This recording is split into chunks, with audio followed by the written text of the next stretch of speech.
बिस्मिल्लाहिर्रहमानिर्रहीम। अस्सलामुअलैकुम। Healthy TV में आप तमाम दोस्तों को खुश आमदीद। उम्मीद है आप तमाम दोस्त खैर व आफियत से होंगे। आज मैं आपको नुस्खा बताने लगा हूँ, बहुत ही ज़बरदस्त और कमाल का नुस्खा है। हर बीमारी का ये मुजरब इलाज है। बहुत ही ज़बरदस्त है, छोटा सा नुस्खा है लेकिन है बहुत ही कमाल का नुस्खा। अगर किसी दोस्त का पेट बढ़ा हुआ और वो इसे कम करना चाहता है, कोई कब्ज़ का मरीज़ है उसके ख़ात्मे के लिए, कोई बवासीर का मरीज़ है तो उसके लिए ये बहुत ज़बरदस्त है।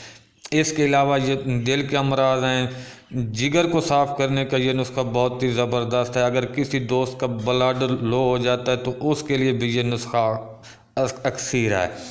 गुर्दे में पथरी हो या पित्ते की पथरी निकालने के लिए भी ये नुस्खा ज़बरदस्त है। हत्ता कि कैंसर से दिफा के लिए भी, और जिस्म में दिफाई निज़ाम को मुस्तहकम करने का सबसे ताकतवर और बेहतरीन दवा है। बस शर्त यह है कि इसका इस्तेमाल हो। बहुत ही ज़बरदस्त और लाजवाब नुस्खा है।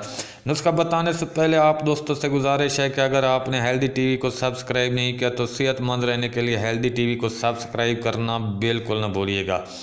सबसे पहले आपने शीशे की एक बोतल लेनी है और उसमें आपने जैतून का तेल डालना है और उसमें उतने ही देसी लहसुन साफ़ करके डालें कि जो उसमें डूब जाएं। फिर उस बोतल को आपने कपड़े से मुंह बंद करके 2 हफ्ते तक धूप पर रखना है। जनाब 2 हफ्ते के बाद ये आपका नुस्खा तैयार है। सुबह निहार मुंह 3 चम्मच बोतल से रोगन जैतून और 1 लहसुन की गुठली ये आपने इस्तेमाल करनी है।